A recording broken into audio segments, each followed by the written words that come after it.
The Conspiracy Show with Richard Syrett from Zoomer Radio, AM 740. And welcome to the Audio Imaginarium. Come on in, weary traveler, hang your cloak on a peg, grab a stool, and come gather around the fire. There are stories to be told, and you are among friends. Once again, I'm coming to you from my little studio beneath the stairs in Old Thornhill, just north of Toronto. A veteran Fox Network UFO investigative television producer, Robert C. KIVIAT, is here for the full 2 hours to discuss disinfo agents within the UFO disclosure movement. Last week, we welcomed our new technical producer, Faz. And this week, we're saying so long to Faz. Geez, was it something I said? Actually, he's just being moved upstairs to another position at Zoomer Radio. But I tell you, I go through technical producers like, I don't know, Mickey Rooney went through wives. But Faz is leaving us, and our new technical producer who joins us tonight, my seventh in nearly 10 years here on Zoomer Radio, by my count, our new technical producer is Owen Wolf. So let's see how long he lasts before I scare him off. Welcome aboard, Owen. Incidentally, if the men in black show up at the studio door, just tell them I'm not there, and they'll go away. Believe me. Don't be frightened. Next week on the program, Bob Connolly will be here. He'll be making an appearance at the Total Health Show, but he'll be here to discuss Tesla medicine. That's right, Nikola Tesla medicine. And before I get started, I want to say thank you to Brad Robinson, Denny Bladell, and Kirk Shamel. They are Star Chamber supporters on patreon.com, and we truly appreciate their incredible support and loyalty every month, part of our Star Chamber group, again, on patreon.com. And in the next hour, I will be announcing the winner of this month's Strange Planet merchandise. And if you want to be eligible for the monthly draw, or if you want to be eligible to participate in the monthly exclusive online live chats or online hangouts on air with me, just go to patreon.com/Strange Planet, patreon.com/Strange Planet, and consider becoming an official supporter. Patreon.com/Strange Planet. Robert C. KIVIAT is here to discuss his harrowing 18-month odyssey filled with intrigue, deceit, obfuscation, and incredibly, the eventual realization that rival factions within the U.S. Defense Department and U.S. intelligence agencies are battling each other for dominance in explaining to the public what UFOs represent. Are they harbingers of doom, the apocalypse, or heaven on earth, or perhaps something in between? Well, let's find out. Robert KIVIAT is best known for helping the Fox network establish its alternative TV department with highly rated primetime documentary specials such as Alien Autopsy, Fact or Fiction, UFOs, the best evidence ever caught on tape, #1 and #2, Miracles and Visions, Fact or Fiction, Prophecies of the Millennium, World's Greatest Hoaxes, Secrets Finally Revealed and Ghosts Caught on Tape, Fact or Fiction. Media outlets have called his production company the Fox Network's Real X-Files documentary unit, leading NBC Universal Sci-Fi to ask him to develop a series which delved into similar fact-based X-File type stories, teaming with him from 2010 through 2012 to produce the weekly show Fact or Faked, Paranormal Files. Robert's passionate work investigating the most baffling, unexplained mysteries began years earlier as a top producer at NBC's Unsolved Mysteries. His Canadian UFO story about a hovering disc-shaped craft videotaped by a mysterious source known only as Guardian gave that NBC hit series some of its highest ratings, as did Roberts' segment on the Miracle at Fatima, which inspired millions to contemplate why the Vatican deems this wondrous event a true case of divine intervention.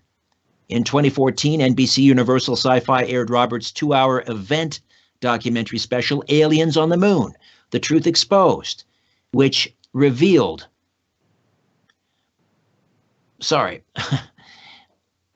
which revealed never-before-seen NASA photos taken by the Apollo astronauts that appear to show gigantic lunar constructions of unknown origin. Timed to coincide with the 45th anniversary of the historic first moon landing, the show's premiere was covered extensively by TV news outlets across the U.S. and major newspapers like the New York Daily News. Highly successful digital platform runs on Netflix and Amazon Prime followed, as did subsequent airings on Discovery networks and international TV channels worldwide. Currently, Robert is developing an unprecedented TV docuseries that expands on a December 17, 2017 New York Times front page investigation, which ushered in a new UFO era by reporting that the Pentagon firmly believes UFOs recently filmed by military cameras might be alien spacecraft posing a real and present global danger. Wow, quite a resume. Robert KIVIAT, welcome to The Conspiracy Show. How are you? Yeah, I'm good. For sure, I mean, the bottom line is I'm seeing a world filled with accolades, Richard, and the bottom line really is getting to the truth of all this. And I do appreciate everything you said, and thank you for the introduction. And it's getting to the point now where I think we're going to find out in the next several months who really wants to get to the bottom of this thing and who really wants to just try to play the paranormal mystery game. And I think it's great to be on the show. Appreciate it. And we should also mention you will be appearing at UFO MegaCon, which is happening later this month, and that's out in that's Laughlin, Nevada. And we'll get you some more details, but people can register at UFOMegaCon.com. It's March 24th to the 30th. March 24th to the 30th. And again, that is in Laughlin, Nevada. You can go to UFOMegaCon.com for a full list of the impressive lineup of speakers, and you can register there and so forth. And Robert, you will be one of the featured speakers. Take us back to what is being hailed as this new era in UFO disclosure in December of 2017, and that New York Times front page story with Robert Blumenthal and Leslie Kean and Helene Cooper. What were your thoughts when that story broke? Sure. We had done a show, my company had done one for NBC, Universal, and Sci-Fi channels called Aliens on the Moon, The Truth Exposed, where we showed what could be really well photographs showing structures in the moon that Buzz Aldrin and Neil Armstrong shot on the way down of Apollo 11. And we were trying to get to some really interesting archival footage and video from the moon landings at that time in 14, 15, and 16. And we had heard about this Tom DeLonge guy from Blink-182 trying to kind of like ask military people if he could share whatever they might know about UFOs, which was kind of naive in a way, because it's not to put Tom down in any way, but the government has always liked when celebrities or people of that nature have shown interest in anything mysterious. So that really wasn't that big a deal. I mean, what we were curious when the WikiLeaks release of John Podesta's emails were released. There were really some interesting little tidbits there that appeared to show that DeLonge was getting, in many ways, shined on by military people. That they were saying, hey, if you're interested in UFOs, hey, come over here. We'll show you some stuff. And it looked like the typical limited hangout that's happened, well, probably over the last 40 years. There are, 2 or 3 very serious periods where the government had mixed true releases of information, disclosure, with things that were not really true releases. They were kind of like mixed with not true disinformation and whatnot, things that you could not really say were anything true. So basically, we watched this materialize, and all of a sudden, back in, I would say, fall of 2017, excuse me, we saw that, and I saw that DeLonge was making, basically predictions that he was going to come out with footage, and we said, okay, great. And then just about that time when that had happened, I had heard about Joe Firmage. And Joe Firmage is an interesting guy. The CIA and the government have been interested in him for many years. And he had been basically coming out with his own version of an academy for about 10 years. And Hal Puthoff also was somebody that was very involved with Joe Firmage. So it was about this time I kind of put all the pieces together, and I realized there was something going on here. There were people involved with the government and had been involved in these kind of, releases before that were now getting involved big time. So we had Hal Puthoff getting involved with Tom DeLonge, and also Hal Puthoff been involved with Joe Firmage years ago. And Joe Firmage had developed an anti-gravity device of some kind that was very, very interesting to certain people. So I knew that this was becoming quite a fascinating milieu, if you know what I mean. So we can get into a lot more tonight, but the bottom line is these issues have all come together to look like a DIA and some aspects of the CIA are kind of fighting for giving us information about these videos, what happened during the Nimitz event that the New York Times covered, and we'll get into that tonight. But that seems to be what's happening. Some kind of a game is going on between elements of DIA, elements of CIA, and they want us to kind of be confused by what's going on, but kind of get the point that maybe there's something to UFOs, but not very clearly, if you know what I mean. So let me just see if I'm understanding and following along. So somebody is targeting celebrities to do some kind of a controlled release, a controlled disclosure, or a manipulated, altered disclosure, if you will, in much the same way, for example, that some people accused Bob Lazar that he was being used regarding Area 51. He was being used and abused. He thought he was telling the truth, but he was being fed misinformation or disinformation. Is that the same thing that's going on perhaps with people like Tom DeLonge and Hal Puthoff?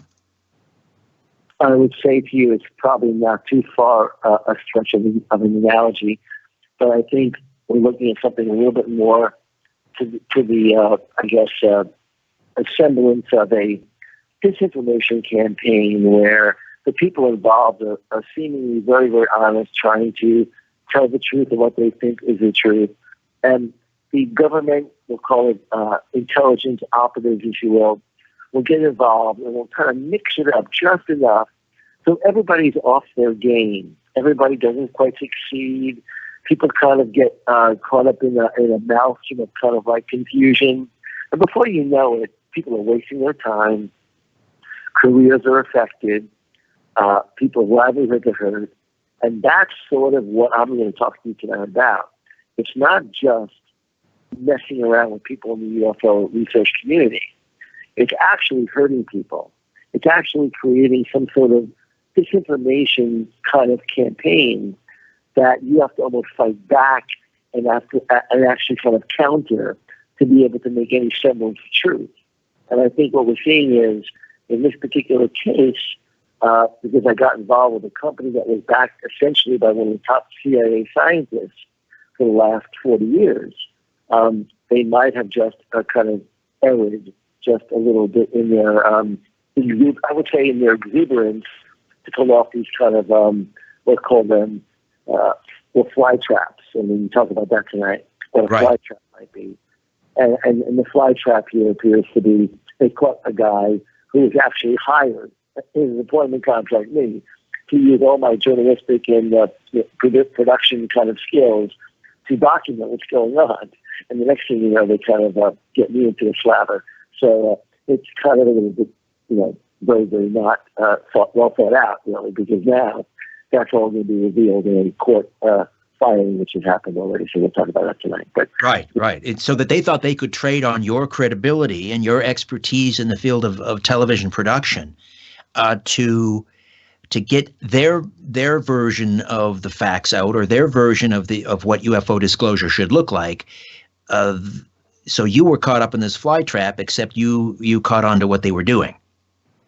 Exactly. I'm so happy you said it just like that, but it's exactly what happened. They said, hey, here's a guy with a Hollywood background.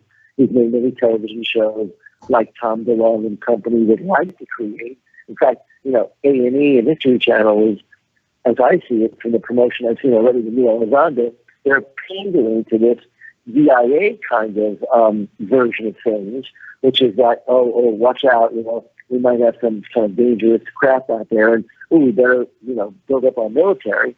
But in reality, the story is much more complicated, but you're right.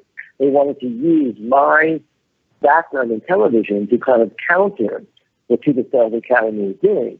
So one group was already off and running with their own investments. And then we came along, or should I say I came along, and they said, hey, here's the guy that you got to latch on to. Grab his credibility, grab his background, and you know what? Who cares if we ever pay him? And that's the way the CIA and some, intelligence operatives have tried to operate over the years. Not cool.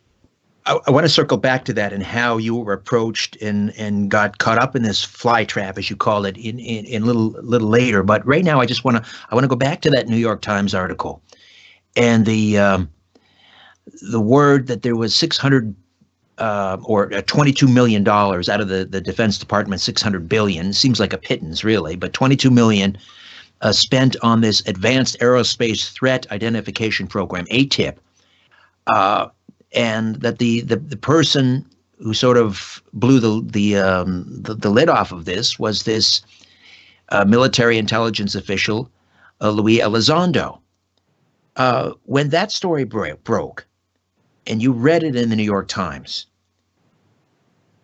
did you think? Did you think it? I'll jump back to tell you. Sorry, you broke up there. I couldn't hear you. Go start again, please. No, I'm sorry. If you're asking me, I didn't get you a minute. If you're asking me what I thought, by the way, when I saw that, it was pretty clear to me, and I think it's panned out that way, that Luis Elizondo was leaving the military division that was associated with the ATIP program that he articulated, and he was leaving. He was leaving to become a member of an entertainment company. From the moment that he showed up on the stage, he played the part, you could see, of that military guy, shucks, he's leaving the military, and amazingly, he's leaving with 3 outtakes of videos, which might be considered to be among the most amazing ever shot by Navy military pilots. Wow, how'd that happen? Doesn't look right. It never looked right from the beginning. Then he goes off to sell the shows to A&E History Channel. Well, ironically, because I was already out there looking at the New York Times article for my own reasons, and also now working with this company which was called NASA, and backed by a top CIA scientist, I figured I'd be in a great position to figure out what's going on. But what appears to be the fact is Luis Elizondo brought these outtakes. I just interviewed for the upcoming event you mentioned, UFO MegaCon at Laughlin, Nevada. I think March 27th, I believe. But it's a whole week, March 24th to 30th in Laughlin. And basically, I interviewed a guy named Jason Turner. This guy watched a 10-minute video, basically, of the famous Nimitz video. But Elizondo was leaked out about 30 seconds. Why does he have 30 seconds if Jason Turner saw 10 minutes? If he's the guy who was involved in the program, why is he leaving with 30 seconds of footage? Makes no sense. So this thing is panning out to be quite a debacle, I think, in terms of UFO information, because if we ever do see these longer videos, I mean, we'll probably have something really to talk about, but the fact they're coming out so stilted and not clear is very, very concerning, I think, for everybody. It's fascinating. So this was being heralded as truly, the new era in UFO disclosure, and you're saying, hey, let's just back off. Let's put on the brakes here. First of all, Luis Elizondo is only presenting a very small portion of these videos. I'm sorry, did you say you saw the entire 10 minutes of the video? No, we're going to bring on at the conference at UFO at the military whistleblower panel that I'm going to be moderating. We're going to bring on a guy named Jason Turner, who was on the Princeton, which was a major support ship for the Nimitz event in 2004. Right. And basically, he's going to come out and say that he is going to a room and shown about 7 to 10 minutes of footage, which apparently was this event that now we've been watching for like about 30 seconds worth. So why are we seeing only 30 seconds, which he's calling the very, very end of a long sequence? where basically you saw much vivid imagery, much better quality video. So why are we seeing it this way? Leo Elizondo was the guy in charge of the program anyway. Why? Strange. Well, a lot of people may be disappointed if all this turns out, all of this hubbub and hoopla over this New York Times front page story ends up being a great deception. Another in a long line of disinformation pieces. We'll come back and continue to delve into this fascinating story. This is The Conspiracy Show. My name is Richard Syrett. Don't go away.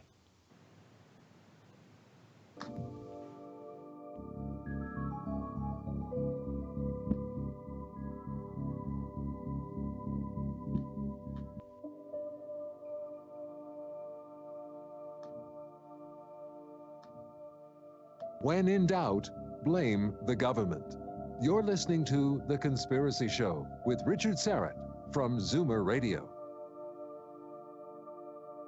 Join us for new episodes of Just Like Mom and Dad on Yes TV. Just Like Mom and Dad is Canada's new favorite game show. The show where we see just how well kids and parents really know each other. For a chance at the ultimate spin and the ultimate win. Does your mom embarrass you often? Sometimes. Missed an episode? No problem. Stream episodes on demand at yestv.com/JLMAD. Let's play Just Like Mom and Dad. Just Like Mom and Dad. Back-to-back episodes Saturdays at 8 on Yes TV and streaming on demand at yestv.com. If you're paying any attention at all, the moves in the stock market should be telling you something. What if we have another big correction? Online Trading Academy can teach you how to create additional income and how to save for your retirement. Attend a free half-day class and learn how you can make money in any market condition. Call 888-670-TRADE, 888-670-TRADE, or torontoclass.com. 888-670-TRADE, or torontoclass.com. A king-size 4-poster bed for the most important hours of your life. A leather Ralph Lauren blazer blazingly attractive. A Mary Gregory hand-painted vase to remind you to stop and smell the roses. And around the block, Toronto's most fascinating consignment showroom near Leslie in the 401, discover more of life's treasures to help you treasure life more. Around the block. WRD Cottage Rental. You heard right. Cottage. You should be at the cottage this summer with some friends, or just the two of you. It's that affordable. Sun, sitting by the lake, waves lapping the shore. The best sleep you've ever had. WRD Cottage Rental. Call 705-457-9434 or visit OntarioCottageRental.com.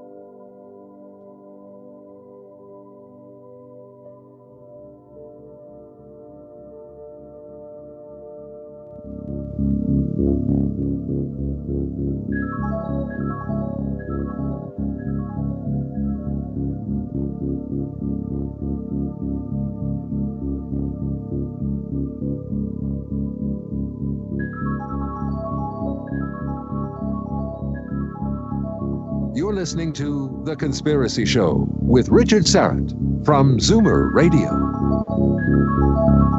Welcome back. Robert KIVIAT is with us, best known for helping the Fox network establish its alternative TV department with highly rated primetime documentary specials such as Alien Autopsy, Fact or Fiction. And we are talking about how he was recruited in 2018 by a company backed by a top CIA scientist to create entertainment products aimed at extolling the virtues of anti-gravity development and UFO research.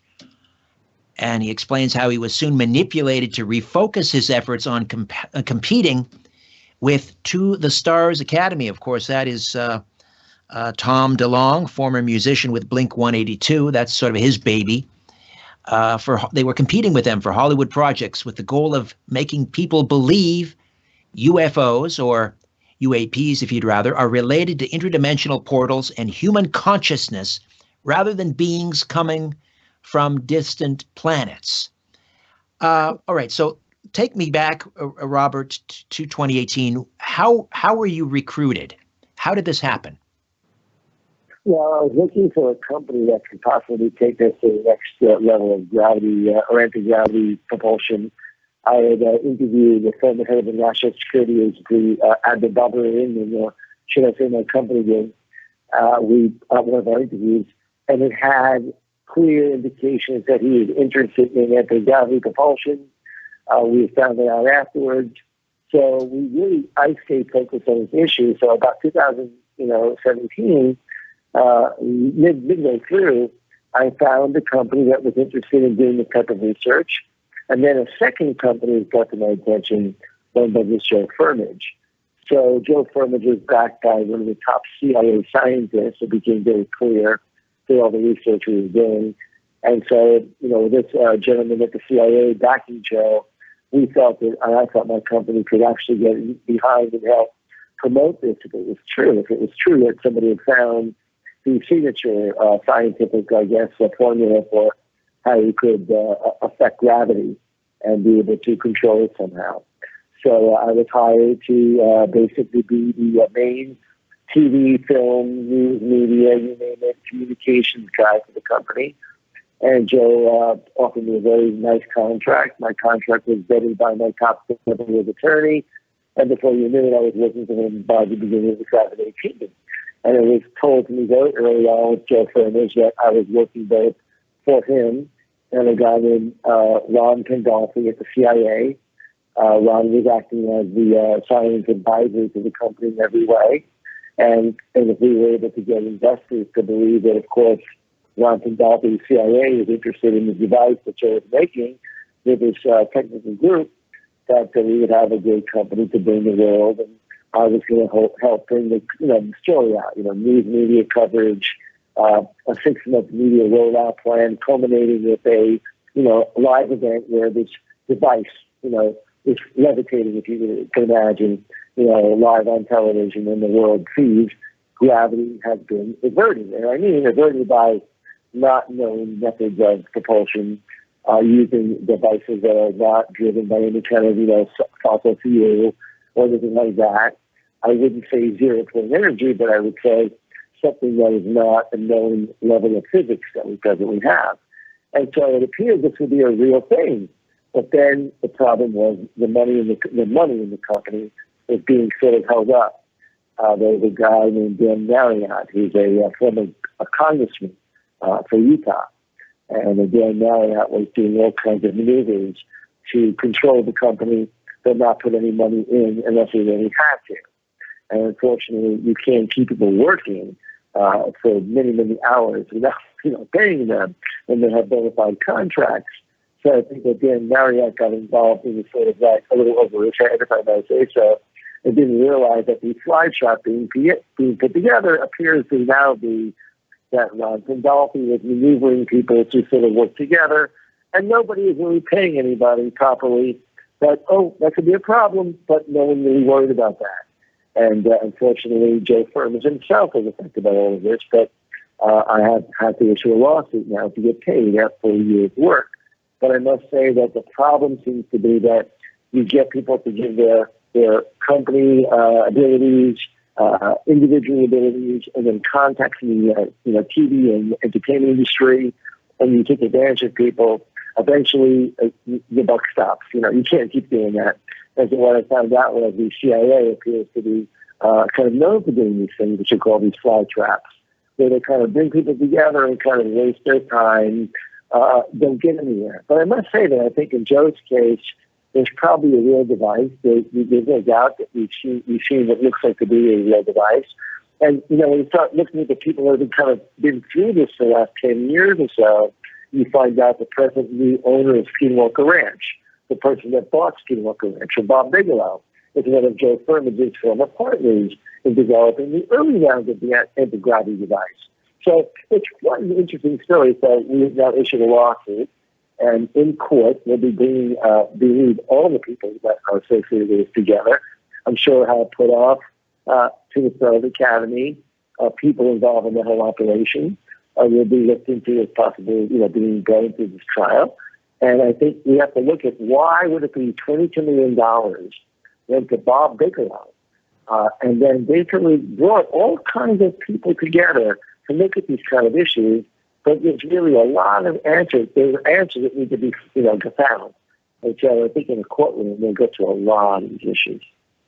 So I'm following here because this is it's an involved story, and there's a lot of things at play. So this anti-gravity device that you think there may be something to it, but is the contention that it was what, back engineered from reverse engineered from a piece of alien craft that crash landed somewhere? Where did it come from? It's a very good question. Apparently, at some point, that was sort of the implication. Maybe something the CIA had told Joe would be something he could utilize in this development.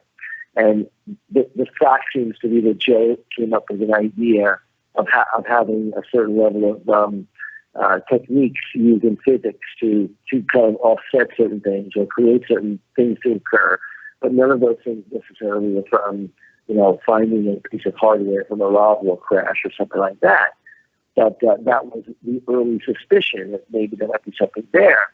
And now it appears that something much more different. It appears that Joe may, if you follow what Ron Pandolfi at the CIA is saying, from even like living room YouTube meetings that the family seems to have, and his wife from the CIA, they seem to be having these YouTube events where they do live kind of events and kind of talk about this device Joe's created in a way that maybe it's opening up portals, but somehow it's opening up some level of interdimensional physics.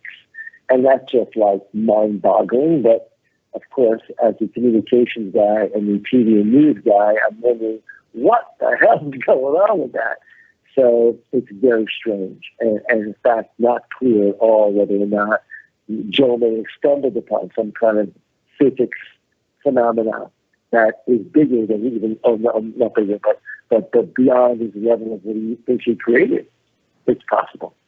So we'll get that with this. So let's find out. I mean, who are the players here in terms of and what their agenda is? So on the one hand, we have the intelligence agencies like the CIA, and you were working for a company that was backed by the CIA, and then on the other hand, we have this ATIP, Advanced Aerial Threat program going on inside the Pentagon. So we have the Defense Department on that side. Are they working at cross purposes? What are their agendas? Why, what are they trying to do here? I'll have an answer in the just so everyone's listening to that understands, because I worked for close to a year for a company and took time away from my family, taking care of my loved ones, not been paid the majority of my fees. I've seen the company that's tied to the CIA that looks like we'll be able to get to a lot of UFO secrets through this process of getting remunerated properly for my time and all that. But back to the question you're asking, there appears to be two separate camps. There appears to be this DIA, Defense Intelligence Agency group, that is associated with the ATIP program, simply put, by being defense intelligence agents that would go to the Bob Bigelow property on Skinwalker Ranch over the last, 15, 20 years. They would spend time there. This is money spent throughout the period that the government was probably giving some level of money to Bigelow. Then, of course, increased by the 2007 infusion of $22 million, which we'll get into. But bottom line, Bob Bigelow seems to have been involved with seven realities from time before that. And so what I'm saying to you is that it appears $22 million was spent essentially studying some of the follow-on research done at Skinwalker Ranch for the last 20 years. And these DIA, Defense Intelligence Agent-type people, have been trying to conflate UFO sightings with ghosts, poltergeists, Bigfoot, every paranormal thing you can imagine, allegedly all happening like in a paranormal supermarket called Skinwalker Ranch. It's ridiculous. It boggles the mind how anybody would believe that. But we have guys, and I think George is a very nice guy, George Matt, I've had them in my own shows. You can see them on Netflix tonight on one of my shows called UFO, the best evidence you've ever caught on tape. We have George Knapp actually helping to fuel that story, that there's, some kind of connection between ghosts, UFOs, every paranormal athlete can imagine. And somehow that makes us clearer that these UFOs are something other than beings coming from another planet to check us out, or maybe nuclear prowess, able to kind of do nuclear weapons, which seems to be more than most people think. So when it comes right down to it, I don't understand, and I wish I could have explained to me, why anybody would conflate all these things under the Skunk Ranch label, which is what the DIA is trying to do through Tom DeLong's operation. Okay, Robert, I gotta forgive the interruption. I gotta jump in here. We've got to rush off to a break. We'll be right back, and we'll pick this up on the other side. Robert KIVIAT here on The Conspiracy Show.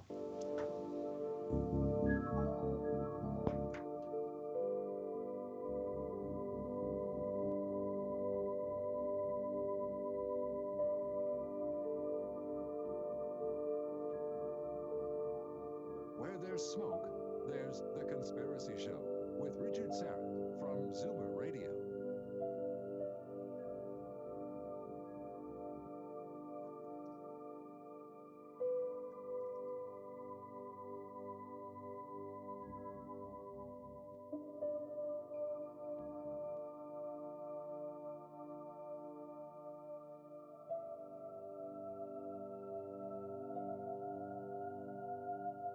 At Infinity Downtown, we make it easy to get into a great new vehicle. This is Dimitri Pressman, General Manager at Infinity Downtown.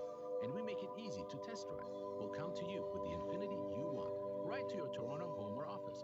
And easy to own. For service, we'll pick up your car, service, wash, and return it right to your Toronto home or office. See infinitydowntown.ca for details. Or email us at concierge@infinitydowntown.ca. Part of the Downtown Auto Group. You are what drives us. How free is free speech? What's our gut telling us about our health? And will cars ever fly? The smartest people on the planet bring new meaning to bright and early by inspiring us to think about something more substantial than what's for breakfast. Wake up to inspiration. Start your weekends with Idea City on the air. Hear talks from Moses Neimer's conference that always brings you the biggest ideas first. Now first thing in the morning, every Saturday and Sunday at 6:30. Idea City on the air is on Zoomer Radio. Every Stan the stairlift starts with Stan. I heard about your mom and her fall. Is she okay? A little leery of the stairs. Come in, Stan. We can fix that by installing the Stan stairlift. It will make her feel safe again.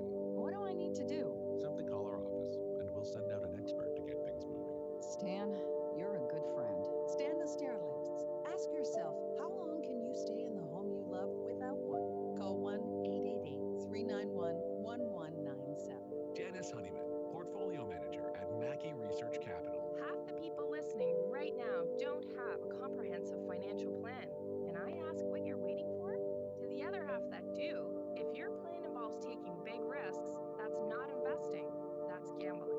But if you want an achievable financial plan and someone to help you grow your portfolio at a decent clip while also protecting to the downside, then I would love to hear from you. Retire without worry. Go to JaniceHoneyman.com.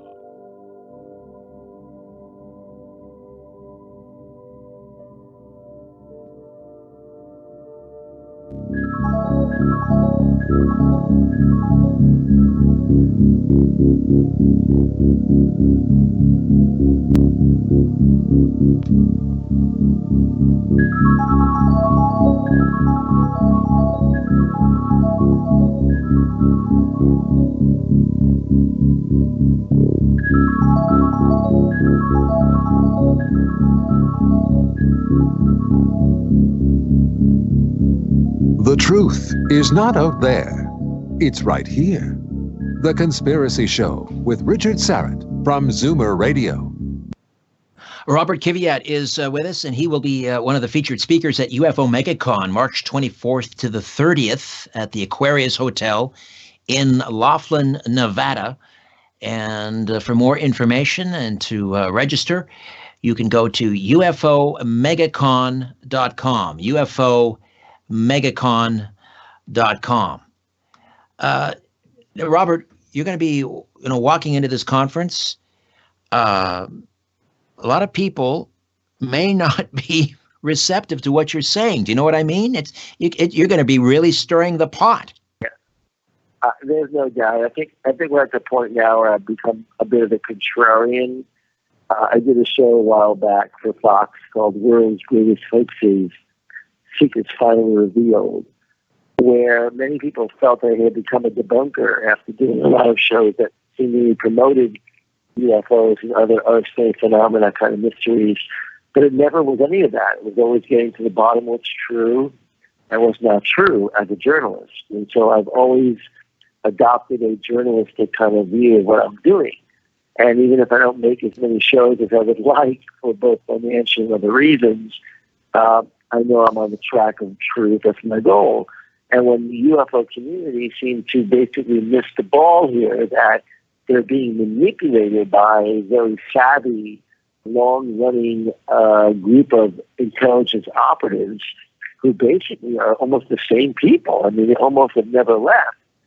It's almost ridiculous that people don't stand up and say, hey, wait a second, they can't you see how obvious this is, and just step up and do what's right. So I'm doing, I think, what any self-respecting journalist would do on the beat called UFOs, and would say, what we call foul when he sees foul. And right now we're dealing with a younger group of people, maybe in the UFO interested community, who see Tom DeLonge and say, oh, look at this rocker who's interested in UFOs.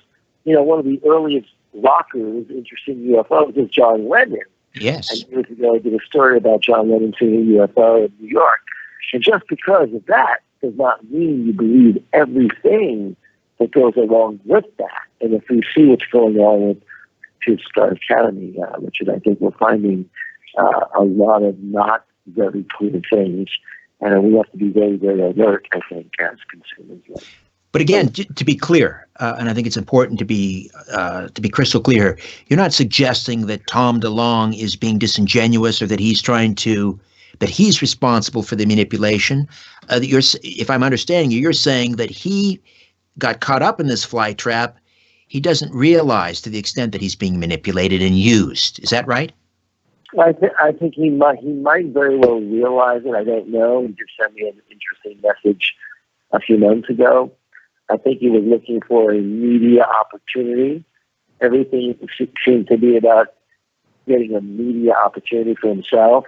I think he would have to admit that his communication to me already seemed to be media-driven. It was all about getting the truth out about UFOs and what we know about our place in the universe. Had very little to do with that. Had to do with getting the Hollywood rights deals, if you know what I mean, which probably could guess. I never quite understood why anything would ever come out truthfully if we were looking at rights deals and financial aspects. I mean, if that's how our journalism and our truth comes out, we're screwed. We know that big business controls a lot of what we think. So it's silly to think that that would be a very, good way for truth to come out. Well, there's so many aspects of Truth Stars Academy that ring so hollow in terms of what they're trying to achieve. I mean, who comes out with an entertainment company first and foremost? I mean, at least Joe Firmage and Ron Condolfi, as much as I'm suing them and need help in my lawsuit, which we'll talk about tonight, I mean, to get paid for the work I've done, because they've done kind of a weird mismanagement of people, at least they were coming out with the right idea. You come out with a machine. You can create something. You say, okay, look what we're doing here. We're trying to make something. Truth Stars Academy seems like they're going to make something. They're going to get, this guy used to be at Lockheed. He's going to somehow lead us to the Holy Land of how we're going to make a machine. Stop it. You do it by business, research, organization.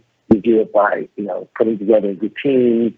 And, at least at the outset, it looked like that was happening with Joe Firmage. I don't know what Truth Stars Academy is really doing. And I think we have to look into it very, very importantly and very seriously about that. I believe that. I mean, I think many of us, or most of us maybe even, have a pretty good sense that, we have been manipulated really from the get-go. Like, I look at Hollywood, and we have this steady stream seemingly conflicting messages, sometimes by the same director. You'll have someone like Steven Spielberg, who comes out with E.T. And portraying, extraterrestrials as these benevolent beings. And then Steven Spielberg comes out with War of the Worlds, where, as you say, it's the apocalypse. We can pick up on that point when we come back, and whether that's all part of this manipulation, and it's coming from Hollywood as well. We don't know what to think about ETs. Robert KIVIAT, my guest. We'll pick this up on the other side. The Conspiracy Show. My name is Richard Syrett.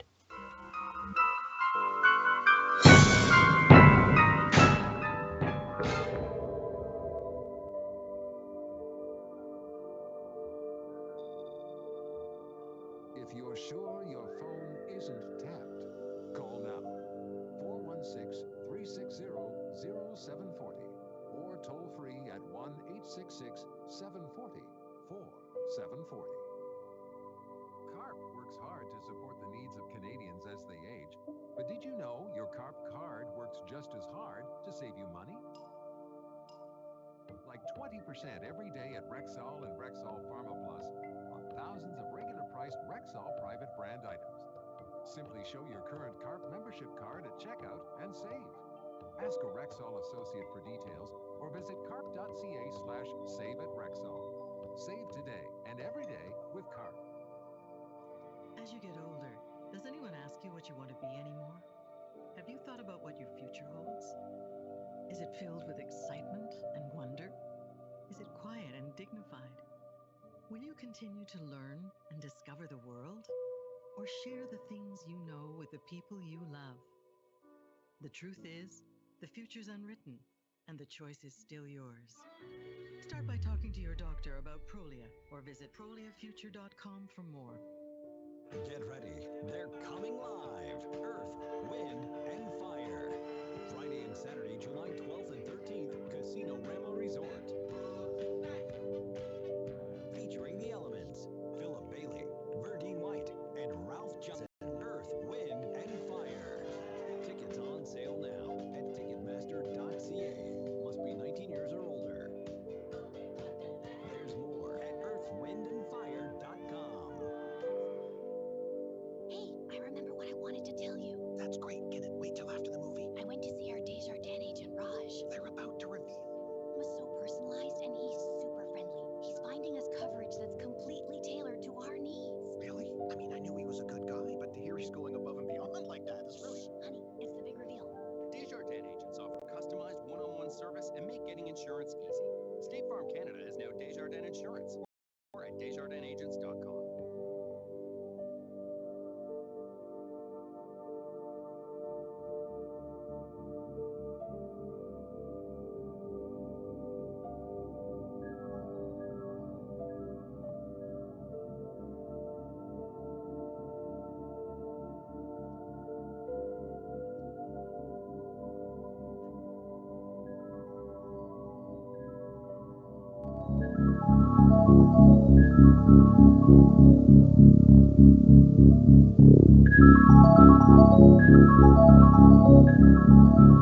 The truth is not out there.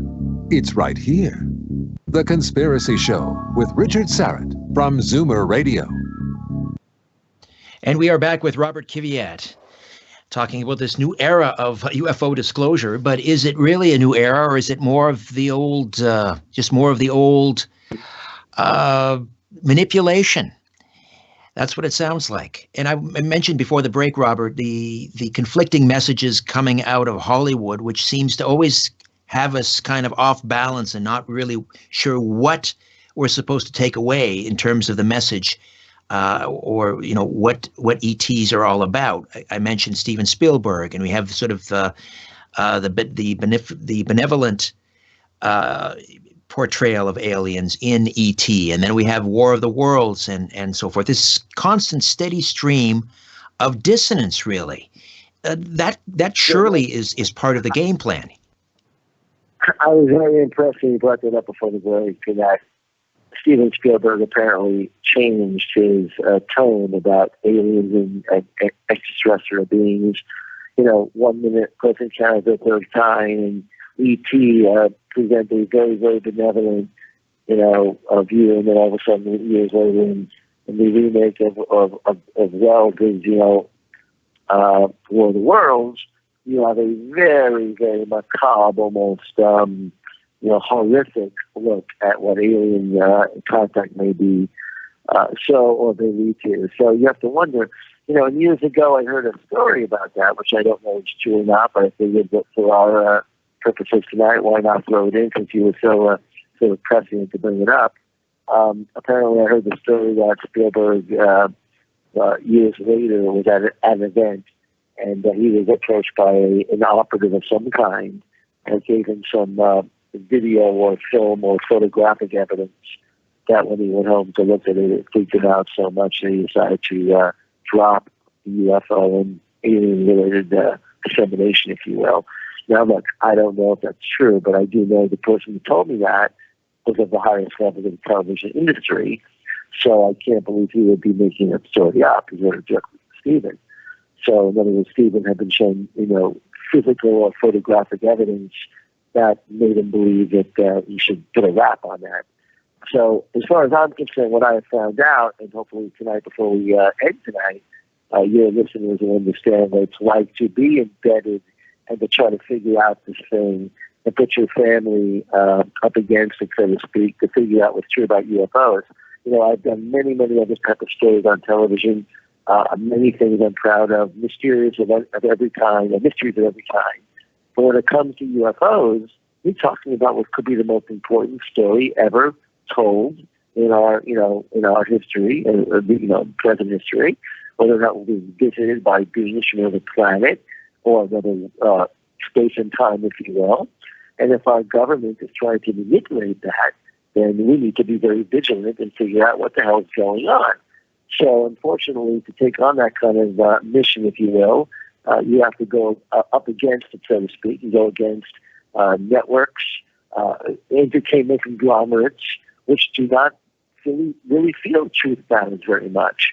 And if truth matters, and people really want to get to the bottom of this, then they can help me. And I have a GoFundMe site right now going because I am trying to develop a campaign that will be supportive of my legal case we filed in California here, which is to bring the CIA scientist affiliated with Firmage, Ron Pandolfi, and also a guy named Dan Marriott I mentioned earlier. This is the former congressman of Utah.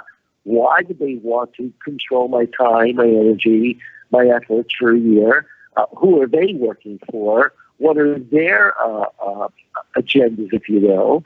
And we're going to get to the bottom of a lot of things here. I think, Richard, we're going to find out that just because we're looking for payment of my contract, that is a vehicle by which to get into this entire issue about, or an opportunity, I should say, to get into the entire obfuscation of government manipulation of people involved in UFO research and even producers doing TV shows like mine.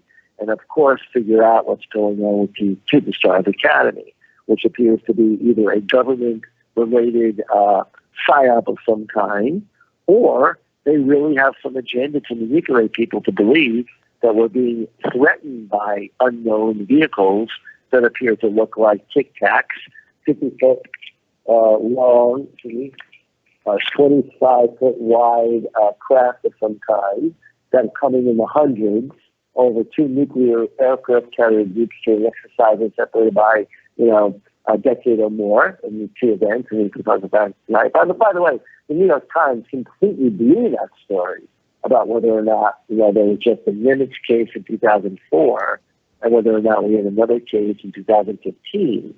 And that's another story completely, Richard, about why our media completely cannot cover UFOs properly. They don't have the acumen, they don't have the care, they don't even have the interest possibly to some level. But that's another thing. So anyway, we're going to get to the bottom of a lot of things in this court case, which people should be aware of. We have a GoFundMe site. They can go to your website, Richard, which, by the way, you articulated my situation very well, the way it's written there. And they can click on the little my name there and go to my site and help me, because I'm trying to take on, I think, something that any good journalist worth his salt would take on if he was being kind of screwed by these people directly. But also it's a chance to really get into it once and for all And I think anybody who cares about UFO truth, if you could help me out a little bit, that'd be great. But that's one of the plug. Well, but as you say, it's not about what do they owe? You were left holding the bag for what? About, was it $300,000 worth of your time and effort? Yeah, they owe me. It's not a lot, but they owe me what would have been what I would have made in my own industry and what I make usually. So I mean, talking about $250,000 roughly in salary and back pay, and they could have paid me off very easily if they were smart about this. But unfortunately, what they want to do now is have me drag me into a courtroom in California, which in California, that we find out, is a very, very protective state for the employee. And since I filled out a very, very serious employment contract and signed that, which is what our operating contract is to me, it's a very, very important thing for them to settle, or if not settle, it's going to deal with many more $100,000 in penalties and whatnot for employment law, which is really fascinating because if a guy from the CIA was involved, he should have known this. If a former congressman was involved, he should have known this. So it just looks to me like I said, a fly trap where people are trying to slam together, and now the fallout is occurring. But the good news is, if you care about the truth about UFOs, we're going to get into many areas in this lawsuit that almost no other plaintiff, if you will, has or person ever suing has ever been able to sort of achieve. It's very unique. We'll open up the phone lines in the second hour. We're approaching the top of the hour. Robert KIVIAT stays with us for the full 2 hours. We'll take questions and comments for Robert, and you can respond to what you're hearing. I mean, it doesn't seem, as you say, very, very smart on their part to open themselves up for a lawsuit and to have this explained. I mean, if this company was backed by the CIA, you would think they would have pretty deep pockets. To write you a check and to pay you would have seemed obviously like the smart thing to do. Anyway, we'll pick this up on the other side. We'll take questions and comments. 416-360-0740 in the Greater Toronto Area, 416-360-0740, and toll free from just about anywhere, 1-866-740-4740.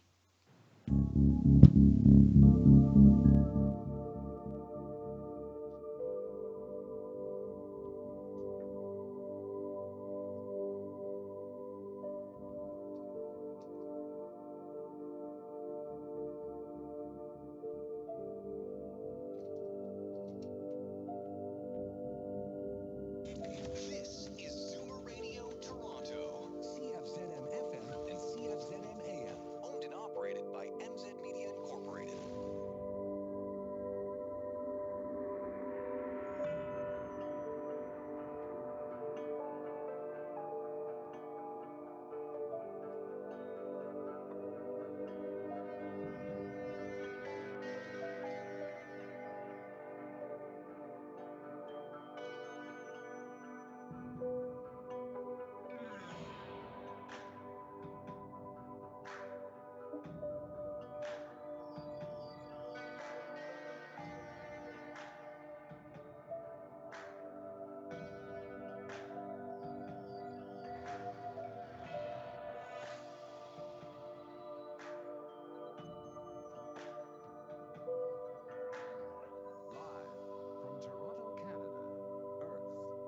The Conspiracy Show with Richard Syrett on Zoomer Radio.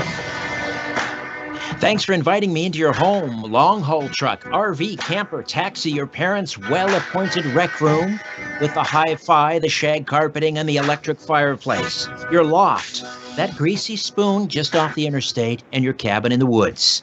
And a big howdy to each and every one of you listening in on our flagship station, 740 kilohertz on the amplitude modulation band, 96.7 on the frequency modulation band, Zoomer Radio here in Toronto.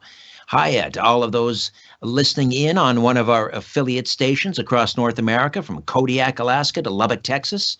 Hey to those of you watching this radio transmission on YouTube. And yes, we are streaming tonight. The YouTube channel is Strange Planet. Hit that red sub button if you would. And of course, hello to the faithful assembled in the live stream chat. However and wherever you're listening and watching, I bid thee the warmest of welcomes, and I thank you for your fine company.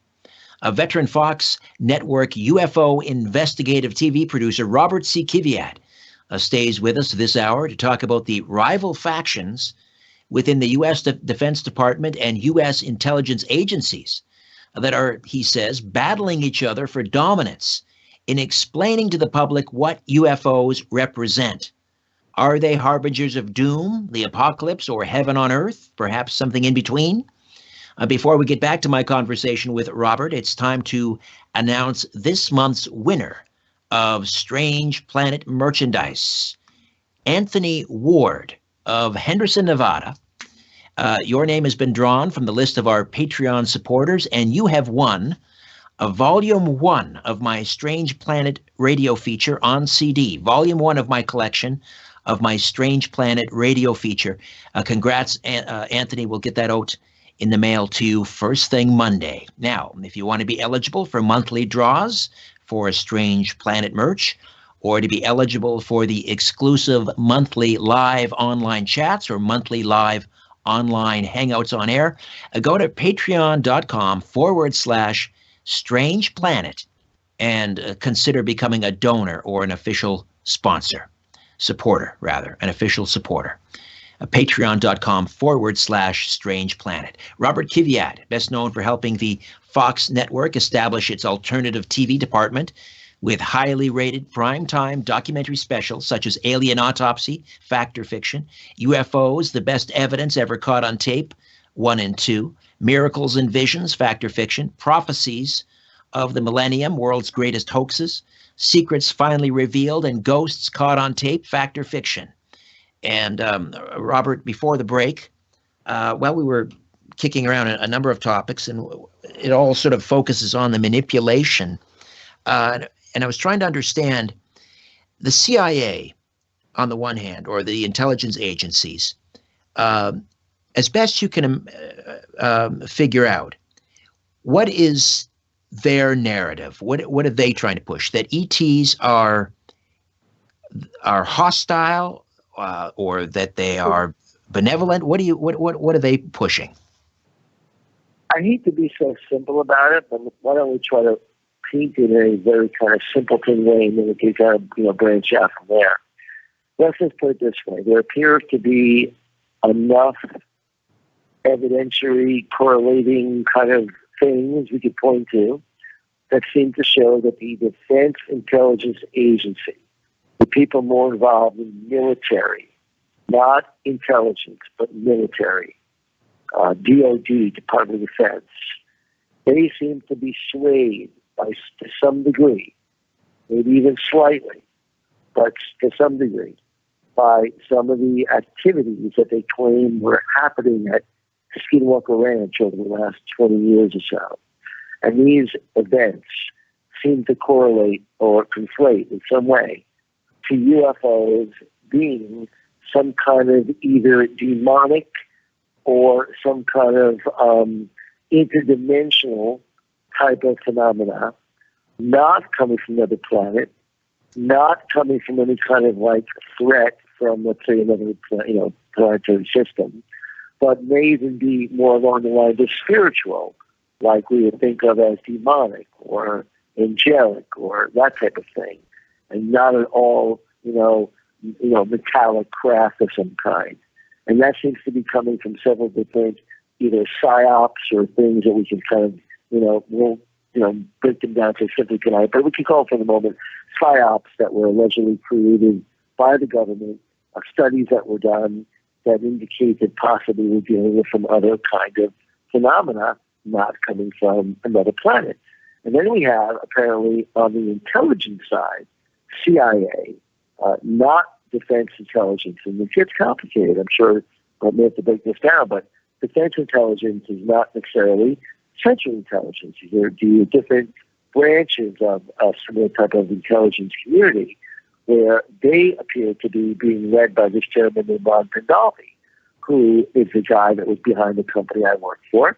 And they appear to be trying to say that UFOs are some kind of interdimensional of entities coming in from portals, some other kind of like, we'll call it, let's say, wormholes coming in from different places, and it are sort of activating in certain parts of on certain parts of our planet right now. And so that's like a different dilemma. Like, wait a minute, now we have that version of things. Now, whatever these tic-tac craft that the New York Times wrote about, and what they're referring to, which, by the way, just so we understand each other tonight, Richard, there appear to be two different events the New York Times are covering, but very badly. One was a 2004 event where many of these 25-foot wide, 50-foot long tic-tac-shaped craft, like a candy, hundreds of them came down from outer space, hovered by this nuclear aircraft ground group around the Nimitz group in 2004. But then apparently in 2015, these two other videos that were released to the Stars Academy are from another event separated many, many years, 2015. We're talking now about how many years, over a decade, on the east coast of the United States by Florida. So there was another event. So imagine we have two major events in the last, few years, called over a decade, on both coasts of the United States, involving a nuclear aircraft, nuclear groups really protecting our world in every way, and they were inundated by these craft. All right, so that seems to be the truth that they're leaking out.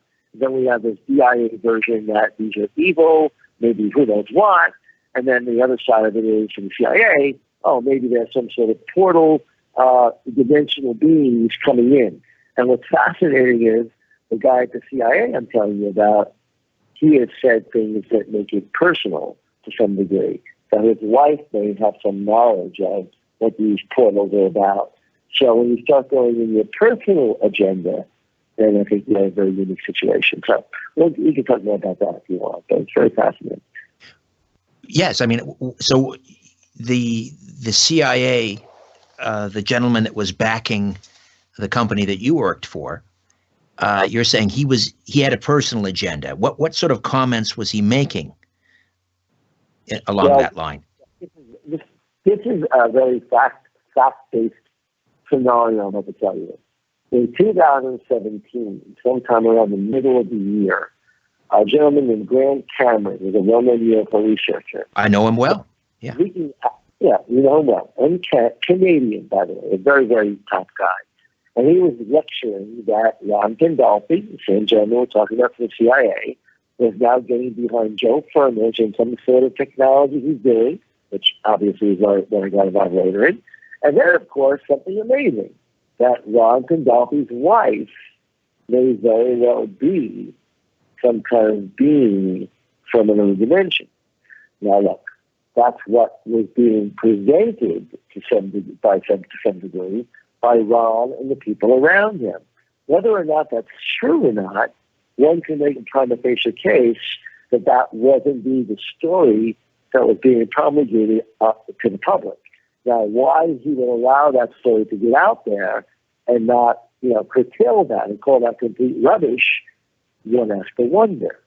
So when I finally started to get into a discussion with him through emails over the last, last few months, at one point he did not deny it as being true, and then later on seemed to muddle that in a typical, CIA manner. One minute you say something's true, and the next minute you say it's not. So that cancels it out. Good luck. But the story that we're hearing is that Ron's wife may very well be a very connected, interdimensional kind of being in our world. I don't know if that's true, but sure that he's helped, put out to the public. Well, when you go to, these conferences, and you'll be appearing at UFO MegaCon, March 24th to the 30th down in Laughlin, Nevada. I don't know about this particular conference, but if you go to enough conferences, you're going to hear people. They'll get up on stage. They'll make similar claims. We're really it's all pretty much speculation at this point. Are you any closer to knowing what you believe is the truth, or are you becoming increasingly frustrated as I am at the lack of actual data, and just the claims seem to be getting more and more and more outlandish. Time travelers who lived on Mars and so forth. You are. Yeah, I'm right where you are completely. In fact, I plan to go back to more conventional journalism in the very near future. In fact, I'm in negotiations now to move that direction. And I think I could do a lot more work and service in the journalistic community, covering things that are coverable. I think this entire UFO area, as fascinating as it may be, Richard, is not coverable. We have too many operating forces trying to obfuscate, confuse, muddle the entire story. This Tic Tac UFO event that we were just describing before is a great example of how, you could have completely an amazing event or two, and the way the government allows it to be covered. I'm not saying they're doing the covering, but there appears to be some level of governmental manipulation that will allow things to be released so badly without any kind of provenance you can really point to. These UFO videos that were released to the South Academy are completely unverifiable where the provenance came from. The Department of Defense will not say they came from them. So where they come from, God knows. But I think we're getting to the bottom of one thing at least. This is the good news. As I go back to conventional journalism and really read this subject matter, by the way, for, I have to say it, cable television and a few, we'll call them entertainment-driven outlets, have really muddled the UFO field to the point now where I think no one could believe any of it as being really valuable in historical senses in any way. So, but as I kind of move on to more conventional work, and by the way, I want to leave people with a thought tonight that as I hopefully take some calls tonight, I'm looking for people to help me in my pursuit of getting truth for my lawsuit. Anybody that can go to my GoFundMe thing by clicking on my name on your website, I would appreciate, Richard. I mean, I am fighting a very, very difficult battle. My children have been affected. I've been affected. These people are trying to really ruin what could be an amazing development in our world, which is the visitation of beings from God knows where. And what they're doing is they're trying to make it a much more of a political thing. So I kind of decided to become a little more political myself, and I'm looking at all kinds of different ways that I might be able to get out there about this subject matter. And if you could help me, guys, I would appreciate it. Go to that site. But I want people to know that this is a quote now from Assange, Julian Assange from WikiLeaks, which I don't know if you like him or not, and I'm not going to get into what the good things about WikiLeaks are or not tonight, unless you want to. But bottom line, we said something recently that 30% of the American population seems to be interested in UFOs. Why wouldn't that become more of a political platform for any candidate? And I thought about it for many years. I got into I may actually start to run not on the UFO ticket, but not being embarrassed that we need to get to the bottom of what's going on with this thing. So that's my bottom line tonight, guys, in general. So again, if people go to my website, go to strangeplanet.ca, and then the conspiracy show down that tab at the bottom, and under tonight's show you'll see Robert's name, Robert KIVIAT. Just click on that. That takes you to his GoFundMe site. So what's going to happen if this case goes forward? I don't know how that works in a civil trial. You subpoena? Would you be able to subpoena these various members of the CIA? Or we plan to. Well, not only that, Ron Pandolfi will be served probably, if not today, that's a Sunday, tomorrow morning or Tuesday. Will be served a typical, Dan Marriott, former congressman of Utah, who wanted to apparently control anti-gravity development for the Utah area in some way. God knows why. And maybe that's true. God knows why. Could be some other time. And then maybe the bottom line is, they will be brought into court. Not only them, the people that were behind the machine before. Joe's machine was being developed in 2009 and 2010. had General Leslie Clark, former NATO, top NATO general. You had the present owner of Skinwalker Ranch, who bought the ranch from Bigelow 2 years ago. He's Joe's former partner on the device. He will surely be going to the courtroom to explain his background, why he's involved, and all of that. So I think that really comes right down to it. We're trying to get into this sort of nexus that seems to tie into the $22 million, which, by the way, is not a lot of money, but in military or DOD or whatever parlance you want to say with government. But the fact that, Richard, you have the $22 million money earmarked to Bigelow from, his very, very friendly politician named Harry Reid, one has to wonder how constituents gets $20 million and no one else can really does bid on it. Apparently, others could bid on that $20 million they tipped got or was funded from. But all I can say right now is it doesn't smell right. I mean, there are a couple of journalists right now that have contacted me. One's covering my story pretty much. It doesn't smell right. It does not smell right.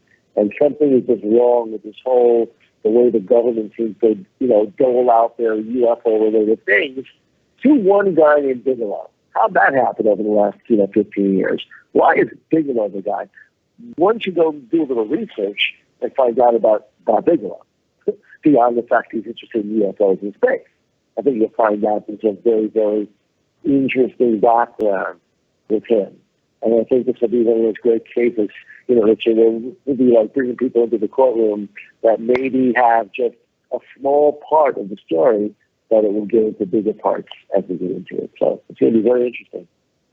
Is it possible, though, Robert, you might be opening yourself up to some litigation here, just based on what you're saying about some of these other people? I don't think so, because in the course of our facts and everything we've seen, I think any journalist out there with their soul, like I said, would say that we're just following the facts. We're not going to make any claim that's not backed by some, fact. So, I mean, when I say to you that the connection between Joe Firmage, the company that I work for, the people behind Civic Service Academy, and Skinwalker Ranch, these are easy diagrams to just lay out. Simple as put, you can see the people involved. The question about whether or not it's a coincidence or not, you left to the average person. But why I bring this up is it's an interesting mix of people, and all we're really trying to do is to figure out why am I working for free for a year while other people out there are basically trying to manipulate the public to believe certain things about UFOs. And I think what happened was they just didn't realize that you can't get away with that kind of fly trap forever. You can't just manipulate people and think, oh, they're just going to go up their own way and take their lumps. Well, unfortunately, I'm not taking my lumps. I take this story and everything I work on here very seriously, and I hope that people are interested in this story and subject matter do as well, and will help me out and understand that I was sucked into something, but by having to fight back, I'm able to get into a lot of the truth, and that's something that I think is a unique kind of position to be in. So, hoping that should help. You're going to, no doubt, at some point run into some of these people at this conference or that conference. I don't know if Tom DeLonge is, present at any of these conferences, but maybe at some point you might run into a Luis Elizondo. How I'm wondering that conversation might go. Oh, I would say to Lou or to Tom, and I indicated in my email to Tom a few months ago when I went into action, they're just getting sort of caught in something they're not quite clear about. And maybe Lou may very well, on the other hand, be very knowledgeable on the development. But the point is to be honest with people and don't make it it's the first rodeo. This is not the first time, not the first rodeo, as we say, that you see people trying to manipulate some of the story. The story seems to be fascinating. At least the one the New York Times covered, but there were two events, although the New York Times did not know it. One in 2004, in 2015, separated by both, the entire coast, one's the East Coast and West Coast, or West Coast and East Coast, And basically, a fascinating event occurred. We want to get to the bottom of it. We want to figure out what's going on. Why do we have to have a complete mystery about so many things? If we are around with the one to leak the information because we know the facts, why are we going to take 3 years to find out the facts about certain things? It makes no sense. We're heading into a break here shortly. When we come back, I want to talk about to what extent, I don't want names for obvious reasons, but to what extent, this whole sort of UFO conference industry, if I can use that term, is populated, do you think, by disinfo agents? We'll do that when we come back. Robert KIVIAT, my guest, right here on The Conspiracy Show. Don't go away.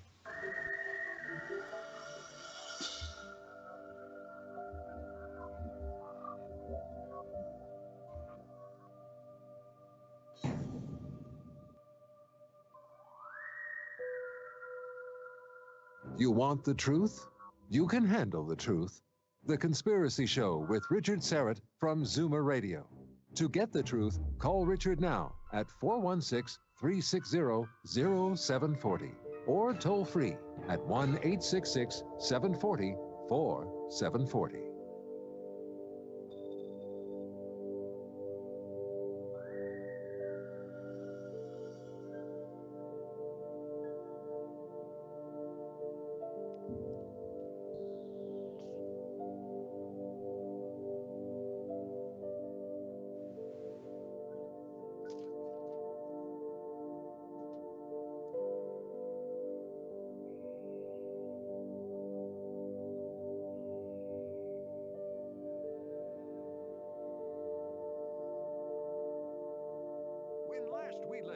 Consignment heroes. They have a gold medal from the Olympics. That's going to have some special value. Can you sell that, though? Is that yeah, they used to say you couldn't. But if you're in Bulgaria and you win the hammer throw and you're going to get $4,000 for your medal, you're selling that sucker because that's as much money as you're going to make in the next 20 years. Lucky so-and-so, said the Bulgarian who won bronze. Describe your vintage stuff to us on the next Consignment Heroes, Sunday at 11 on Zoomer Radio. Thinking of downsizing or selling a large collection of anything? Talk to Paul and Bogart, the experts at Toronto Gold, Silver, and Coins. Call 905-737-GOLD or visit torontogoldsilver.com. Hey, it's your garage. That's right, I can talk. Actually, I can do more than talk. I can dream. And right now, my biggest dream is to become home to Canada's best-selling car for the past 21 years, the Honda Civic. During the Honda Dream Garage event, you can lease the 2019 Civic LX with standard Honda sensing, now from just $60 weekly at 1.99% and 0 down. Includes freight and fees for 60 months. Taxes extra OEC. See HondaOntario.com. Why did I wait so long? Our patients tell us that all the time at the Herzig Eye Institute. I'm Cherry Tab, co-founder of the Herzig Eye Institute, and Dr. Herzig and I want to ask you, why have you waited so long? You could finally be free from glasses, contacts, even reading glasses. Google high-definition vision. Learn about Herzig. Call us for a consultation. There's no charge. Afterwards, you'll say, why did I wait so long? Look after yourself. Promise me. A pedestrian lies motionless in an intersection, the victim of a hit and run. Was the driver in a hurry? No. Was the driver blinded by sunlight? No. How about the road? Was it slippery? No. The driver was drunk. He's nursing a hangover. She never had a chance. Take a stand on drinking and driving. Don't do it. It's just common sense. A reminder from Zoomer Radio.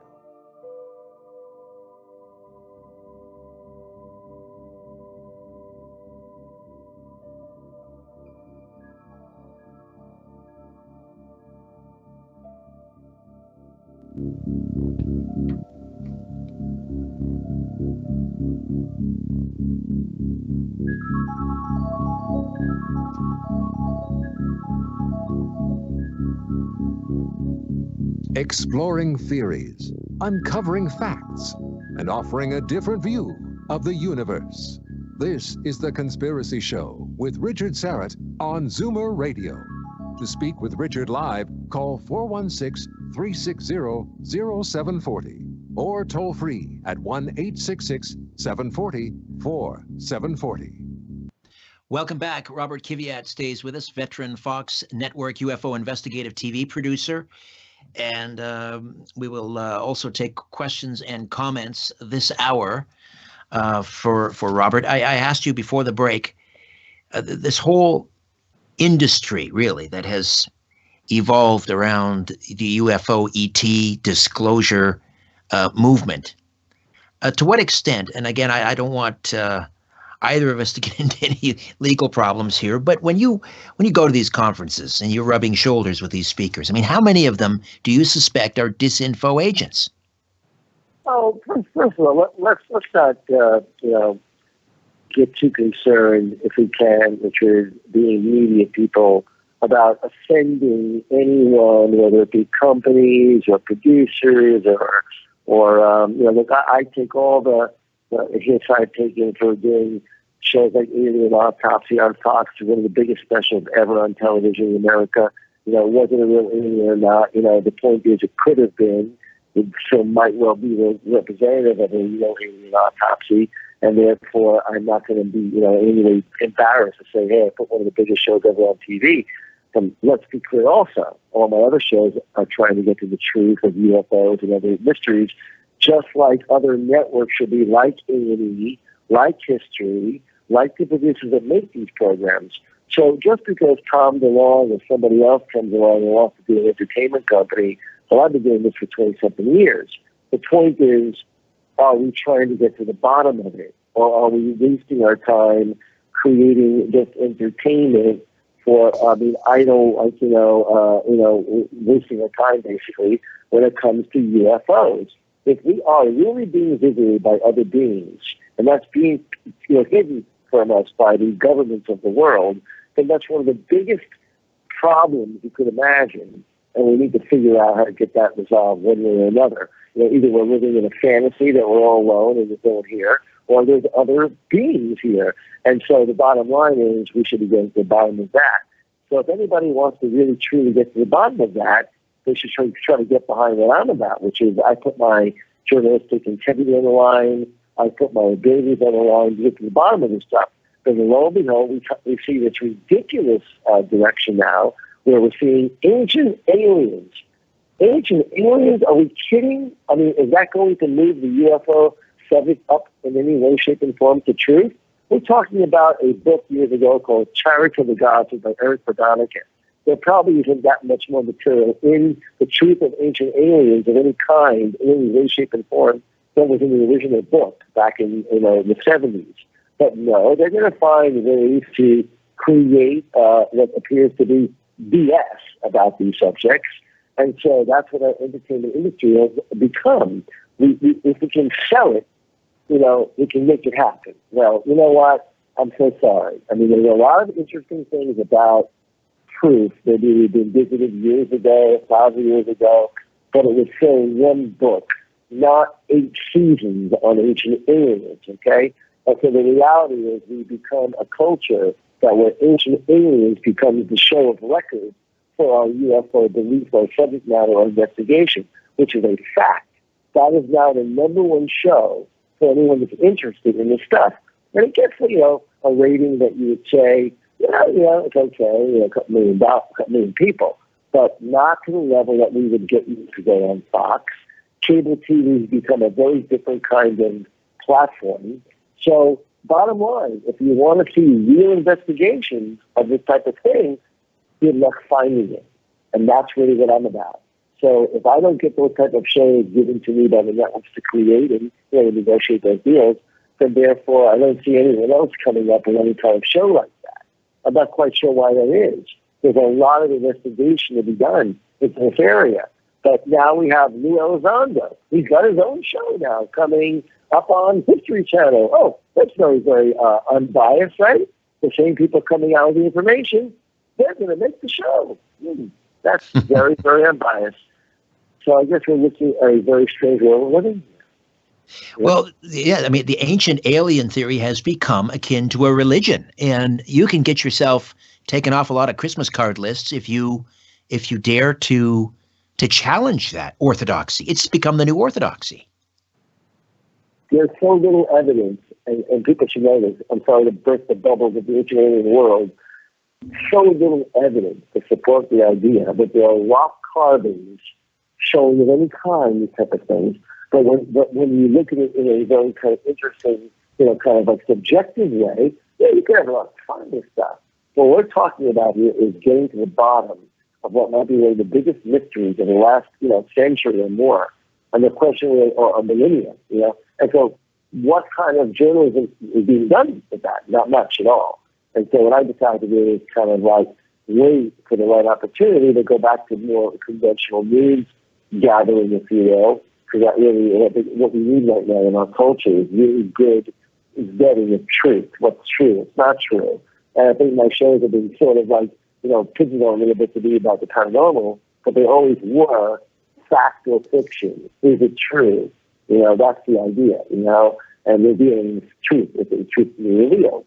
So the issue is, take the step I'm taking, and hopefully some people will join me in mention I don't need to know. So that's where that GoFundMe thing comes in, and hopefully we'll be able to get a campaign going to get truth, which I think is about time.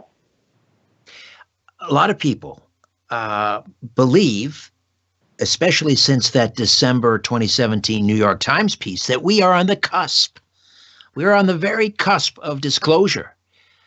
They're going to be very, very, very disappointed, don't you think? Hey, no. Almost every person I've spoken to in the UFO community recognizes the limited hangout that we're living in right now. In fact, there are very, very major young YouTube guys. In fact, the one guy, to tell you specifically, is really on top of it. To use the term limited hangout, almost like by rote. And it is the term that I think we should be hearing more and more about, Richard, which is combine a little bit of truth with a lot of BS. And the ultra limited hangout seems to be when the DIA and the CIA are coming from diametrically opposed positions and confusing everybody. There you go. So where do we go from here then? I mean, obviously, you want to make programs, you want to do proper investigations, you want to apply journalistic standards to approaching this topic.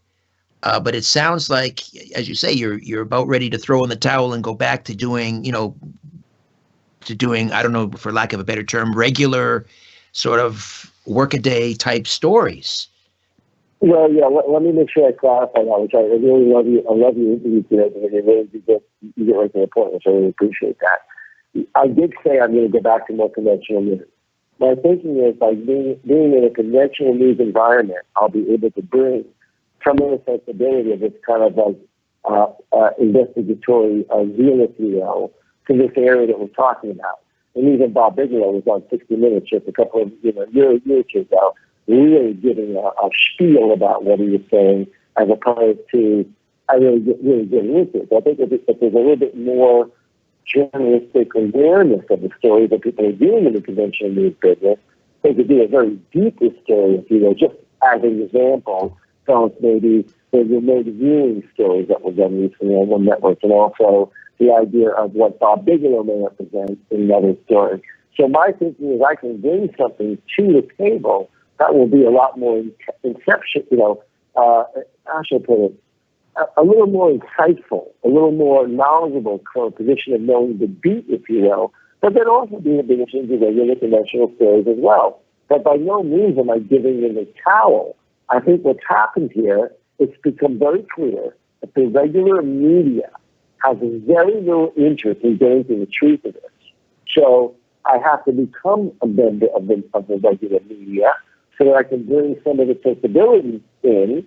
And I think I've seen enough, and this is the good news, I've seen enough receptivity of some kind at some pretty high levels in the news business, if you will, that this is not far afield from what they would cover. But when you talk about that you're covering UFOs and mysteries of the unknown for the entertainment divisions of our country and our television landscape, yes, I pass. I don't recognize that as being a very good place to put my skill set. But having said that, there is one channel or there should be, I think, there's one broadcast network and one cable channel that is still interested in talking, and we'll see. You never know. We may see something happen with me, but I'm not about to start pounding my pavement anymore.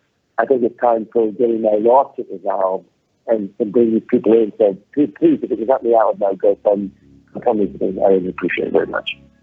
All right, Robert, hang in there. We'll reconnoiter on the other side and continue to delve into this remarkable arena. Back with more on The Conspiracy Show. Stay with us.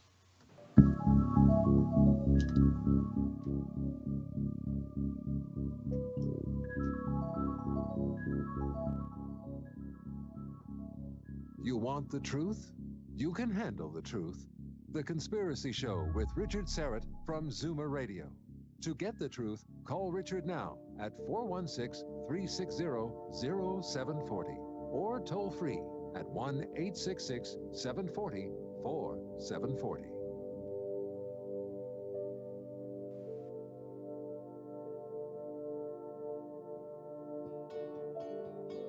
Many of the products you've chosen to help manage pain and supplement your health are also our picks. They're CARP picks.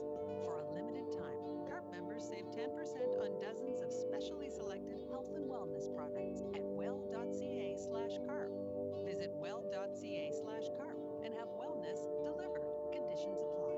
CARP, making Canada the greatest place to age. If you're paying any attention at all, the moves in the stock market should be telling you something. What if we have another big correction? Online Trading Academy can teach you how to create additional income and how to save for your retirement. Attend a free half-day class and learn how you can make money in any market condition. Call 888-670-TRADE, 888-670-TRADE, or torontoclass.com. 888-670-TRADE, or torontoclass.com. I've got an idea to make our event sound huge. We need fireworks, a herd of elephants, and a choir of angels. And how are you going to find budget for fireworks, elephants, and angels? Radio, my friend. Whoa, what's that? Elephants left something behind. Radio brings your vision to life and customers to your door. Radio, it works. Learn about advertising on Zoomer Radio. Visit zoomerradio.ca. Ready to simplify your life? The April edition of Zoomer Magazine is all you need. Look for 75 expert hacks designed to trim travel time, detox your diet, liven up your love life. Plus, bright ideas from decor guru Brian Gluckstein, as well as Debbie Travis's inspiring personal reinvention story. And it's prime time all over again for Cynthia Dale on the cover of Zoomer Magazine's April edition. Available on newsstands now.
The world is being pulled over your eyes.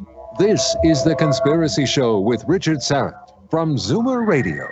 To reach Richard, call 416-360-0740 or toll free at 1-866-740-4740. And we are back with with Robert KIVIAT, and he will be a feature speaker at UFO MegaCon happening March 24th to the 30th in Laughlin, Nevada, the Aquarius Hotel. And again, you can go to ufomegacon.com to register and get more information. Impressive lineup of speakers, to be sure. I want to go back to your court case for a minute, Robert. So for those joining us a little late, explain who you have in your sight in terms of this court case. Who are you going after again? It's very simple. Back in the late 2017, when Tom DeLonge and Research Academy was coming out with their amazing academy, I joined a company called INTERNASA. That's the International Academy of Science and Arts, as opposed to the Research Academy, as you get the academy word. And it appeared that that company was very similar in many ways to what they were doing. But 10 years earlier, the company that I joined was really in motion 10 years earlier in different incarnations. And I became a competing kind of academy against the Research Academy, and was seated with the job, the contract, the employment contract, to bring that company up to speed and basically beat the Research Academy to the punch and try to make TV shows about what they were doing, which in our case, in my company that I was dealing with the CIA scientists that we talked about earlier, the CIA scientist in Gandolfi was backing a company that made an anti-gravity device at the time. And that was the company that I was trying to more or less bring attention to, and that was what my contract was for. So for a year I worked for this company, and they did not pay me. And by not paying me, I issued a lawsuit to basically get my salary arrears paid. But my lawyer was very smart about this. He said, you know what? We'll also pursue the truth about what we know about UFOs at the same time, because we'll be able to do discovery, we'll be able to do all the things that the court system allows for, and bring people in. And just as one example, summing it up for everybody, the guy that's behind the Research Academy, the scientist working with Tom DeLonge, is a guy named Hal Puthoff. And Hal Puthoff was behind the company that Joe was working with 10 years ago, the guy I'm working with. So there's that connection between people that seem to be overlapping all these companies. And I'm right in the middle of this whole thing, and we're going to expose a lot of the truth of what's going on with the UFO disclosure. That's it, in a nutshell. Best case scenario, what do you hope we'll learn ultimately from this court case? Well, one thing would be nice to get paid the money my family needs. We worked for over a year for free, basically. We were more or less used and abused by the power structures of our government and other things that seem to want to take advantage of people like me. So, and even if they're operating in a rogue way, they're operating in many ways with that kind of, I would say aggressiveness. So regardless, I'm trying to get paid. Number two, I'm trying to bring truth to this whole field, because it's been a long time coming that you put people under oath and you say, what can you say about this, that, and the other thing? And if they invoke national security, they're going to have a reason for that. You can't just say national security. I can't answer that. No, you're going to have to say what is the reason and explain that and put kind of court documents together to show why that is. So my lawyer and I are very, very eager to bring all these people into court and ask them to explain their behavior, which is one of, I think, recklessness at the very least, and maybe some level of malfeasance at the very worst. So, would Tom DeLonge be asked to testify? Yeah, I think you'd want to bring a Tom DeLonge into the courtroom to ask him to explain what his company is about, how it came into being, how a guy named Hal Puthoff happens to fall into his world, and also what's directly involved with the company I'm working with. In fact, the testimonial videos that you see for the anti-gravity device that Joe Furbish put together, backed by Ron Gandolfi from the CIA, appears to be what seems to be the same device that was made back in 2009, 2010 with Hal Puthoff, and the former head of the CIA division that. See, Ron works for a kind of a place called the Weird Desk at the CIA. And the former director of the Weird Desk was a guy named Kit Green. So Kit Green and Hal Puthoff, the present scientist working with Tom DeLonge, those two guys, Kit Green and Hal Puthoff, were backing the device that Joe has now developed 10 years later. So we have this complete nexus of people that are connected. And we want to figure out how are they connected. What's it all about? Is it possible, Robert, it's just too big, the story, that it goes too high up the ladder? They won't They won't stand for this kind of information to be revealed in a trial? Well, at some level, if they were to settle the case with my lawyer and I think that would show they don't want this to go into any more of a court setting. On the other hand, if they let this go into more of a court setting, I think you're going to see the evolution of this case get into many other areas besides whether or not I was paid my salary or not. I think we're getting into issues of black budget programs. We're getting into the issues about things that they ATIP represent, how money gets doled out for certain research. And it's really interesting that the money that goes to ATIP eventually falls down to Hal Puthoff's research papers. Interesting. Indeed. All right, we'll take one final time out, come back and finish up with Robert KIVIAT right here on The Conspiracy Show. My name is Richard Syrett. Thanks for hanging out.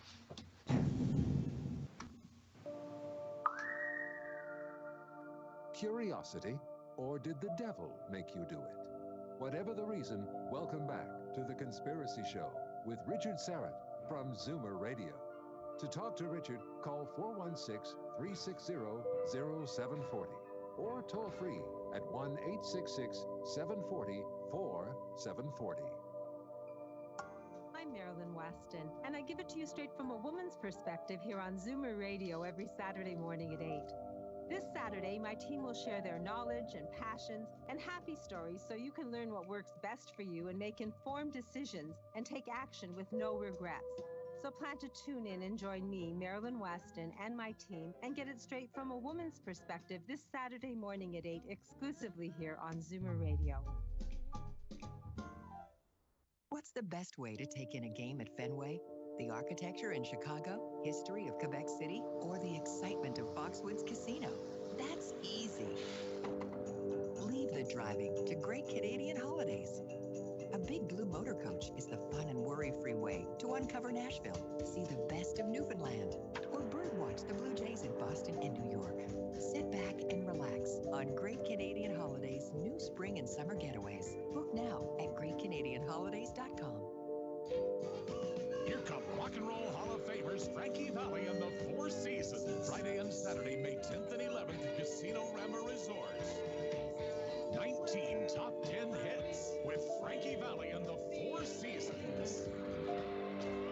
Tickets are on sale now at Ticketmaster.ca. Must be 19 years or older. Don't miss Frankie Valli and the Four Seasons. Casino Rama Resort. Explore the great indoors. Real talk, people. Not all banks are the same. Switch to RBC and get $300. Then you can save 3 cents a liter every time at Petro-Canada and automatically save money with No Me Finance Save. Experience the RBC difference, friends. Switch to an RBC all-inclusive account and get $300. Conditions apply. It's March, which means we're in the dog days of winter. But don't worry, eBay has everything you need to ride out everyone's favorite season in style. Like a new 4K TV to cozy up to, or a new defroster to make your car less icy. With millions of items shipped for free, it's all happening on eBay.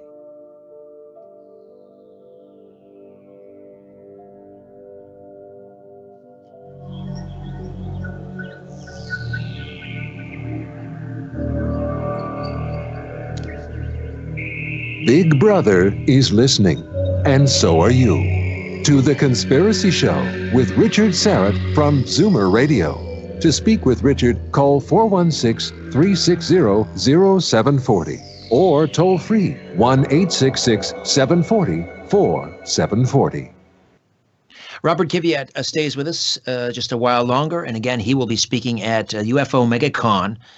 And that conference is running March 24th to the 30th in Laughlin, Nevada, and an incredible roster of speakers. And that is at the Aquarius Hotel in Laughlin. And again, UFOMegaCon.com, UFOMegaCon.com. Robert, does anyone at the DOD or the DIA or the CIA, does anyone possess, do you suspect the ultimate truth about UFOs or ETs, or are they all just as sort of perplexed? They're all just kind of scrabbling around in the dirt like the rest of us, in the dark. I think the best way to put it is I've noticed a admission, more or less, from NASA that there may well be evidence of artifacts on either Mars or the Moon that I've covered for TV and print, television, and journalism. That print TV, print and TV, And I think I've discovered from talking to scientists over the years that we found evidence of intelligent instructions. Not to say that the ancient aliens people, not to, I don't want to disparage anyone who loves that show. I want to take that back a little bit.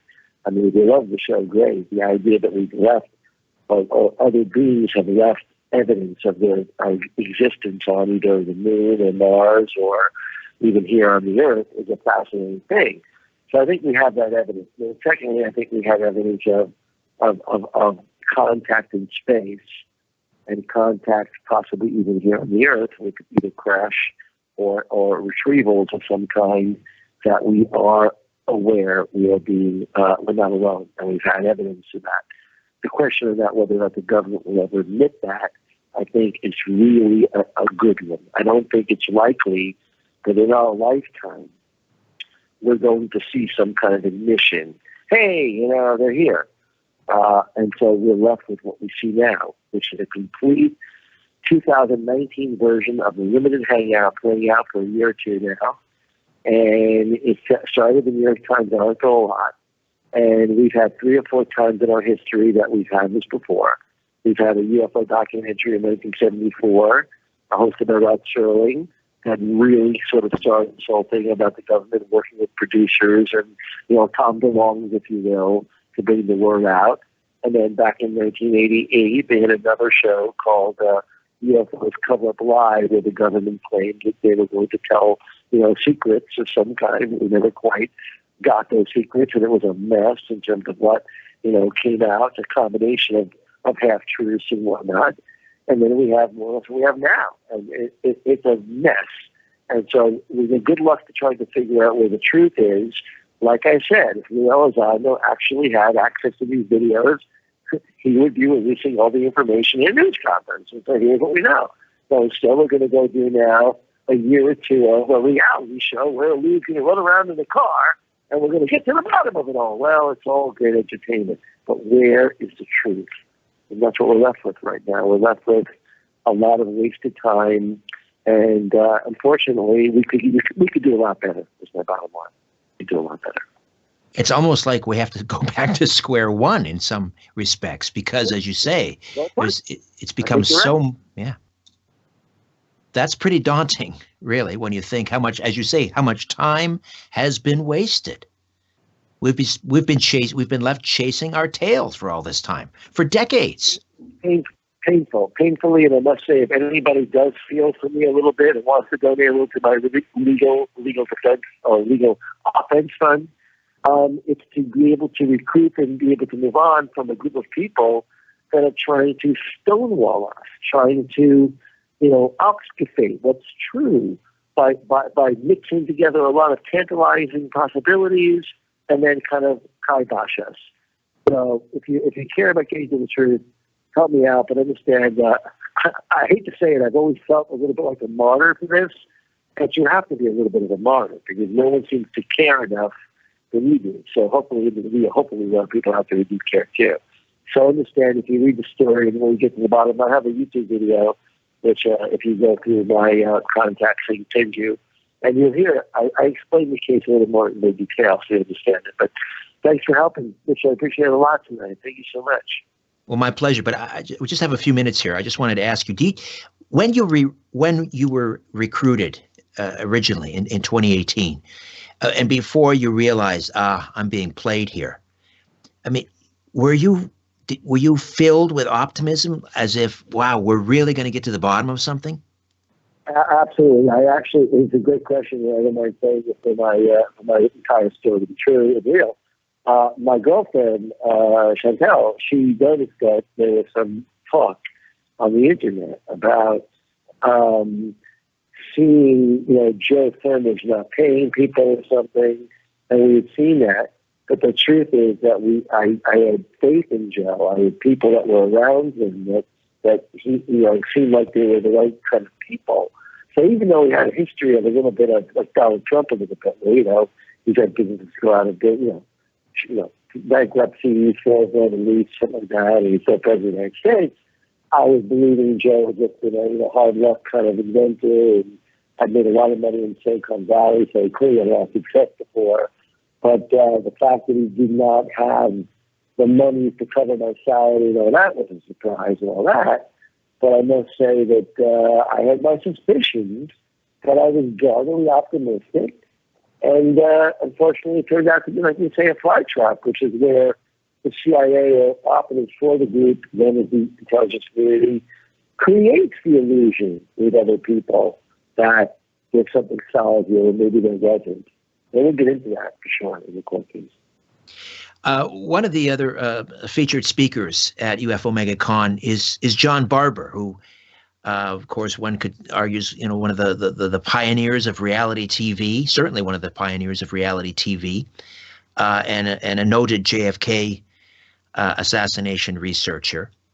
And it's kind of an interesting choice to be speaking at a UFO conference. I'm wondering if you see any sort of parallels to what's happening to the UFO disclosure movement with this manipulation, and what has happened also in JFK assassination research. A lot of dead ends, a lot of disinformation. Do you see a parallel? Well, yeah, that's something that has emerged out of this entire year and a half of what's called conspiracy, subject matter, if you will. And one of those things appears to be something called Q. And Q is apparently this operative that my friend Bob Davis, actually from New York, and he's got a very interesting career path with me. He's been a great leader in research of the unknown mysteries, if you will. And he's a medical massage guy right now, really interesting guy. And he's been getting me aware of this Q phenomenon. What appears to be Q is apparently either a secret military operative group, whatever, that are painting a picture that, we're going to see some kind of a revelation about UFOs and the government at a scale that we never would have imagined, a level of conspiracy that seems to boggle the mind, but even proposing the idea that John Kennedy Jr.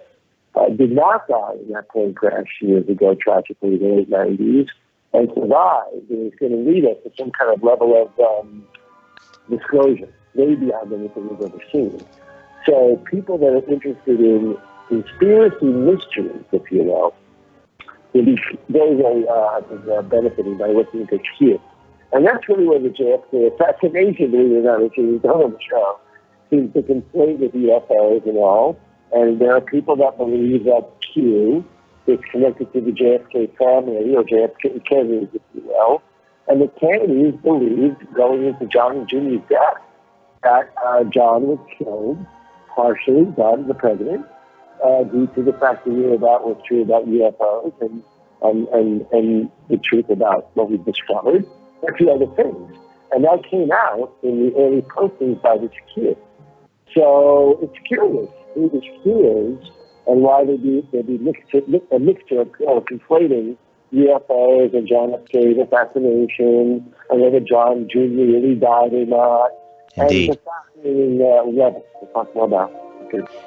Robert, it is, there's a lot of conflating going around for sure. Thank you so much for this, Robert KIVIAT, and good luck with that trial and the GoFundMe campaign. Thank you so much.